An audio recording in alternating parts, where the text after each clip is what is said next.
అవసరం ఉంది. ఇతర జీవితాంతం ఫేక్ రాజకీయాలే, శవ రాజకీయాలు, ఫేక్ ప్రచారాలు, ఎక్కడికక్కడ ఇష్టానుసారంగా తప్పుడు పనులు చేసి రాజకీయ లబ్ధి పొంది తద్వారా రాష్ట్రాన్ని నాశనం చేసే రకం ఈ జగన్మోహన్ రెడ్డి. అందుకే నేను ఒకటే హామీ ఇస్తున్నా, మొదటి తారీఖున పెంచిన 4,000 రూపాయలు ఇంటి దగ్గరనే పూర్తిగా పెన్షన్లు ఇచ్చే బాధ్యత తెలుగుదేశం పార్టీ తీసుకుంటాం. నువ్వు అధికారంలో ఉన్నావు, ఒట్టొట్టే మాటలు వద్దు. నీ ట్రెజరీ ఎంటీ అయిపోయింది, ఖాళీ అయిపోయింది. ఈరోజు 3వ తారీఖు జీతాలు ఇచ్చావా అని నేను నిలదీస్తున్నా, పెన్షన్లు ఇచ్చావా అని అడుగుతున్నా, ముసలి వాళ్ళకి పెన్షన్లు ఇచ్చావా అని అడుగుతున్నా, ఇవ్వడానికి డబ్బులున్నాయని అడుగుతున్నా. అంటే నాటకాలు ఆడతావా? ఈ నాటకాలు ఆడితే వదిలిపెట్టం, కబద్దార్, జాగ్రత్తగా ఉండమని హెచ్చరిస్తున్నా.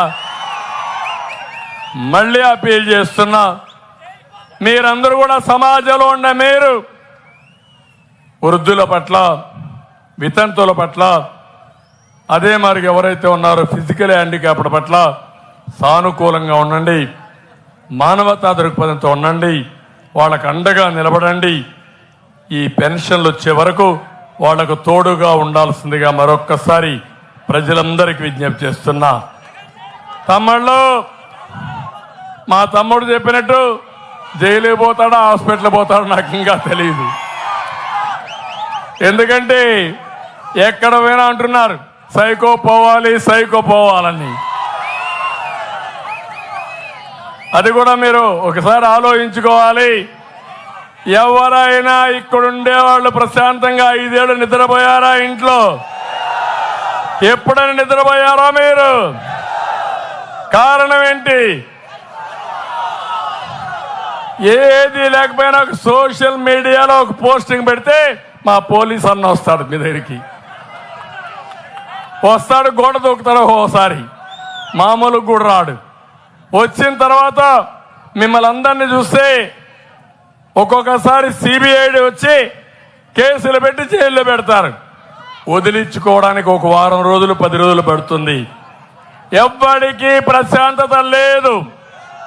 నేను ఎప్పుడు నచ్చిన జిల్లా, మెచ్చిన ప్రాంతం ఈ ఈస్ట్ గోదావరి, వెస్ట్ గోదావరి జిల్లాలు. ప్రశాంతతకు మారు పేరు.